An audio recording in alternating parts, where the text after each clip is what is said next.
유저 스키마라고 하는 부분에, 자, 요 코드 부분을 이렇게 복사를 했는데요. 유저 스키마.js 파일에 복사를 했죠.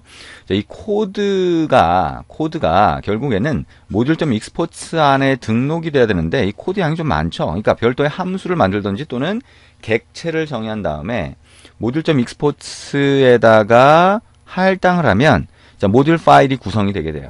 그러면, 자, 이렇게 한번 구성을 해보죠. 자, 요 바깥에다가, 자, var이라고 해서요. 자, var, 스키마라고 하는 객체를 하나 만들어 보겠습니다. 중괄호를 만들면 객체가 되겠죠? 자, 그 다음에, 이 객체에다가, 자, schema.create 스키마라고 하는 함수를 하나 정해 보겠습니다. 자, 스키마 객체 안에다가 속성을 넣는 걸로 하고요. 이퀄 한 다음에, 함수를 할당하시면 되겠죠. 펑션이라고 하고요. 자, 이렇게 만들어줍니다. 자, 중괄호를 열고요. 여기 우리가 복사해서 넣은 코드의 가장 아랫부분에 와서 중괄호를 닫아줍니다. 자, 그러면 이런 형태가 되겠죠. 자, 들여쓰기가 두 번 된 것 같이 되니까요. 이 부분을 선택을 하고 Shift 키 누르고 탭 키를 누르면 자, 이렇게 자, 들여쓰기가 조금 왼쪽으로 이동을 하게 됩니다. 자, 이렇게 구성을 할 수가 있겠네요. 그러면 자, 여기 보면 스키마라고 하는 객체가 정의가 되고 그 안에 자, 속성으로 함수를 할당했다라고 하는 거 알 수가 있겠네요. 그리고 결국에는 이 모듈 파일을 require로 읽어드린 다음에 create schema라고 하는 함수를 호출하면 이 코드가 실행이 될 것이다 라고 하는 걸 알 수가 있겠죠. 자, 그러면 이제 맨 밑에다가 자, 이걸 어떻게 하냐? 모듈.exports라고 하고, 모듈.exports에는 객체를 할당할 수 있다 그랬죠? 자, 스키마라고 하는 객체를 할당해 줄 수가 있습니다. 자, 그리고 컨트롤 S 눌러주시면 되겠죠. 자, 그러면, 자, 요게 모듈 파일이 만들어진 거예요. 근데 여기서 한 가지 주의해야 될 거는, 이 모듈 파일에서는, 자, 단순히 우리가 자, 자바스크립트 코드만 쓰는 게 아니라 여기 보면 몽구스라든가 자, 이런 객체들이 있어요. 그렇죠? 몽구스라고 하는 객체도 있고 자, 여기 밑에 가다 보면 크립토라고 하는 모듈도 있어요. 자, 둘 다 외장 모듈이죠. 외장 모듈 또는 내장 모듈인데 자, 크립토 또는 몽구스라고 하는 게 있는데 이거를 별도의 모듈 파일로 분리를 하게 되면 참조할 수가 없어요. 자, app.js에 가보면 자, 지금 우리가 사용했던 자, 몽구스라고 하는 모듈, 그 다음에 크립토라고 하는 모듈을 여기서 require로 불러오고 있죠. 근데 이 객체를 그대로 여기서 할당할 수가 없으니 얘도 마찬가지로 불러와야 됩니다. 그렇죠? 그러니까 이 위쪽에다가 자, var 크립토라고 하고요. 얘는 require 그 다음에 크립토 자, 이렇게 해줄 필요가 있다는 겁니다. 몽구스도 마찬가지죠. 자, 몽구스도 마찬가지인데 잘 보시면 이 몽구스를 그냥 var 몽구스 equal require 몽구스라고 하기에는 자, 여기 app.js를 다시 가보시면 자, 몽구스라고 하는 거를 require로 불러왔는데 자, 그 밑에 가보면 자, 우리가 요 유저 스키마를 만들 때 사용하는 몽구스는 단순히 require로 가져온 자, 불러온 몽구스가 아니에요. 뭐죠? 요 위에 뭔가 설정을 하고 있다는 겁니다. 그렇죠? 몽구스를 이용해서 커넥트도 하고 있고 자, 이런 과정들이 있다는 거예요. 그래서 자, 이런 과정들을 만약에 app.js에서 한다면 몽구스라고 하는 거는 단순히 require로 이 모듈 안에서 단순히 require로 불러와서는 안 된다는 거죠. 결국에 뭐예요? 여기서 만약에 몽구스를 초기화한다면 자, 몽구스를 위한 코드를 이렇게 실행을 했다면 이 실행한 몽구스 객체를 여기서 전달받아야 된다는 겁니다. 그래서 어떻게 하냐? 자, 펑션 이 함수 create schema라고 하는 함수를 호출할 때 여기에 몽구스라고 하는 이 객체를 전달받을 수 있다는 거죠. 그러면 이 app.js에서 자, create schema를 호출할 때 몽구스 객체를 전달하면서 호출을 하면 됩니다. 파라미터로 전달하시면 되죠.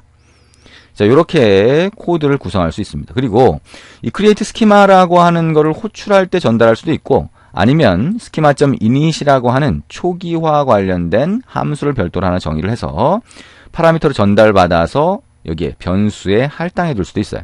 자, 어떤 방법이 됐건 상관이 없지만 지금 여기서는 이렇게 한번 분리를 해보자 라고 하는 겁니다. 자, 그래서 자, 여기 이런 형태로 구성을 했는데요. 자, 유저 스키마라고 하는 거를, 자, 유저 스키마라고 하는 거를 잘 보시면, 자, 여기 또, 우리 이제 모듈에 대한 건 지금 얘기를 했고요. 자, 유저 스키마를 잘 보시면, 유저 스키마라고 하는 게 뭐예요? 원래는 변수여야 되잖아요. 여기 보면 유저 스키마, 유저 모델, 이렇게 있습니다. 그죠? 데이터베이스도 있고요. 근데, 자, 이 변수 선언을 하지 않은 상태에서 그냥 그대로 코드를 복사했기 때문에 이 유저 스키마는 에러가 나겠죠. 그래서 여기서도 마찬가지로 var 유저 스키마라고 해서 만든 다음에 이 유저 스키마를 사용하는 코드가 이제 그 밑에 쭉 들어가도록 하고, 자, 마지막에는 여기서 자, 유저 스키마를 다 만들었으니까 리턴하게 만들 수 있어요. 리턴, 자, 유저 스키마 이렇게 한번 해보자. 자, 이렇게 하면 이 함수를 호출했을 때 유저 스키마 객체를 만들고 그 다음에 리턴하게 만들 수가 있어요. 그러면 app.js 같이 이 모듈을 불러와서 사용하는 쪽에서 이 함수를 호출한 다음에 리턴 받은, 자, 반환받은 유저 스키마 객체를 유저 스키마와 같은 변수에다가 할당할 수가 있겠죠. 자, 근데 이게 정상적으로 만들어졌는지를 모르겠다라고나 하면, 자, 여기서 자, 이렇게 할 수 있습니다. 그죠? console.log. 자, 마지막 이 함수를 호출한 리턴하기 바로 전 그 마지막 코드에서 console.log를 통해서 로그를 출력해 주셔도 되고요. 자, 여기다가 출력을 해 주셔도 됩니다. 여기다가는 자, create schema 호출됨 이렇게 자, 로그를 뿌려줄 수 있겠죠. 자, 그리고 유저 스키마 정의함이라고 하는 게 있고, 자, 쭉 내려가면 자, 이렇게 되겠죠. 자, 유저 스키마 정의함이 자, 여기서 이렇게 로그를 출력할 수도 있고, 저걸 가지고 와서 여기서 출력하도록 만들 수가 있을 겁니다. 자, 이렇게 하면 유저 스키마라고 하는 객체를 만드는 거를 우리가 유저 스키마.js라고 하는 별도의 파일에서 진행하도록 자, 그렇게 분리를 시켜본 겁니다. 그래서 코드 분리를 시켰고요. 자, 이게 이제 모듈 파일이 되는 겁니다.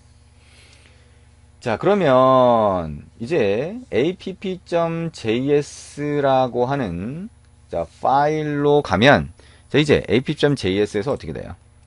자, 이 부분이 이제 저 모듈 파일에 정의한 그 코드를 호출하는 걸로 변경이 돼야 되겠죠? 근데 그러면 여기 안에서 그냥 저 모듈을 이 위에서 모듈을 읽어와서 여기서 호출할 수도 있고요. 아니면 자, 이 부분에 해당하는 저 모듈 파일을 불러와서 처리하는 부분을 자, 여기에 별도의 함수로 분리해 둘 수도 있습니다. 자, 그러면 한번 별도의 함수로 분리해 보자라고 하는 겁니다. 자, app.js라고 하는 데서 별도의 함수로 한번 분리해 보겠다 라고 할 수가 있는 거죠. 자, 그러면 자, 우리가 함수로 어떻게 정의할 거냐. 자, 우리 거기 보면 자, 함수를 이렇게 분리를 해놨죠. 자, function이라고 하고요. 자, create user schema라고 하는 이름의 함수를 하나 만들어 보자. 그 다음에 자, 여기다가는 데이터베이스라고 하는 객체를 파라미터로 전달한다라고 생각을 해보자. 그러면 이 안에서 뭘 할 거냐? 자, 이게 자, 우리가 require라고 하는 걸 맨 위에서 할 수도 있고요. 중간에 할 수도 있습니다. 일단 중간에서 한번 해보죠. 그래서 자, 여기에 database라고 하는 폴더 안에 user 밑줄 긋고 schema.js를 만들었으니까 user schema.js를 뺀 user schema까지 하면 이 모듈 파일을 읽어올 겁니다. 이렇게 하면 자, 그러면 이거를 우리가 var user schema라고 이렇게 만들 수가 있겠죠. 그러면 모듈 파일을 불러왔는데 여기에 이 user schema라고 하는 모듈 파일에 점 해놓고 create schema라고 하는 이 함수를 호출하게 되면 어떻게 돼요? 스키마 객체가 만들어지죠. user schema라고 하는 객체가 만들어질 겁니다. 그거를 var user schema라고 하는 변수를 만들어서 할당할 수 있을 거예요.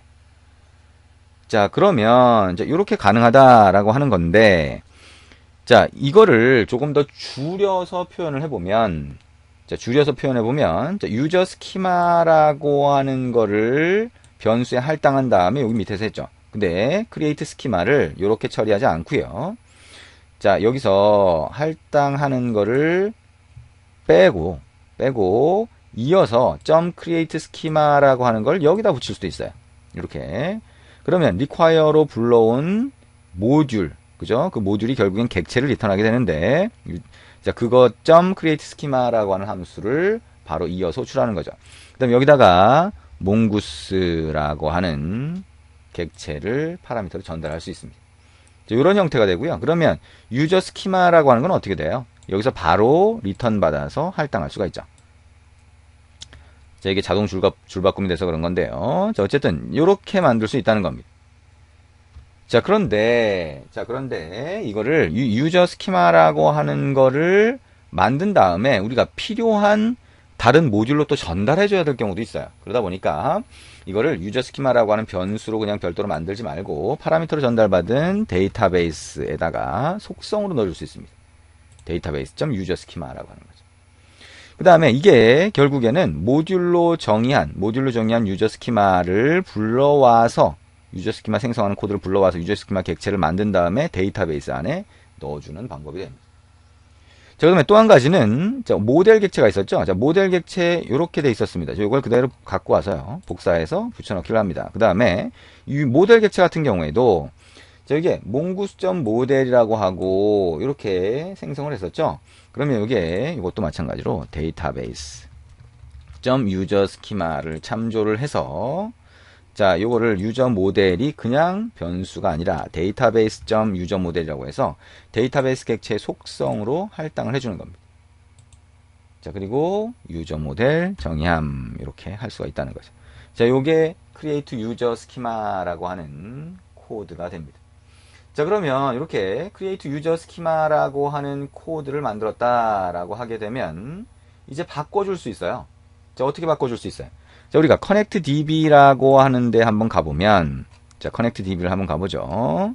그러면 이렇게 구성이 되어 있다는 거예요. 그래서, 자, 데이터베이스 연결됨이라고 하고, 그 다음에 여기 앞에서, 자, 이렇게 구성이 되어 있었죠. 그쵸? 자, 이렇게 구성이 됩니다. 그러면 여기 부분부터가 우리가 create user schema라고 하는 걸로 바꿨죠.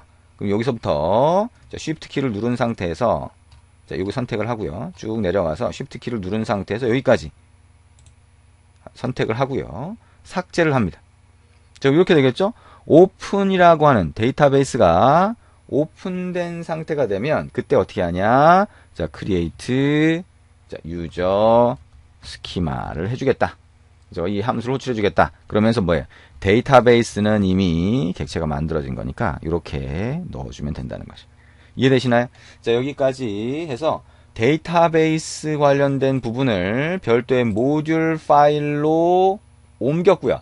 그죠? 별도의 모듈 파일로 분리를 시켰고, 자, 분리된 그 모듈 파일을 require로 불러와서, 자, 유저 스키마 객체 그대로 생성이 되죠? 그 다음에 유저 모델 객체 만드는 코드, 자, create user schema라고 하는 함수로 분리시켰으니까, 여기서는 그 함수만 호출하면 되도록 이렇게 변경을 해봤습니다. 그러면, 자, app.js 자체는 코드 양이 더 줄었죠.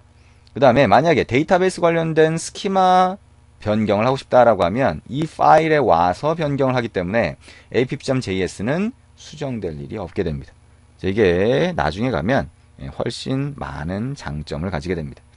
자, 여기서 require라고 하는 이 부분은 맨 위로, 이 코드의 맨 위로 올려주실 수도 있어요. 그거는 여러분이 어떻게 하시느냐에 따라서 조금씩 다 달라지겠죠. 자, 이렇게 해서 데이터베이스 부분을 한번 분리를 해봤습니다. 그리고 조금 이따가 이제 라우팅 함수 부분을 분리를 해보도록 하겠습니다.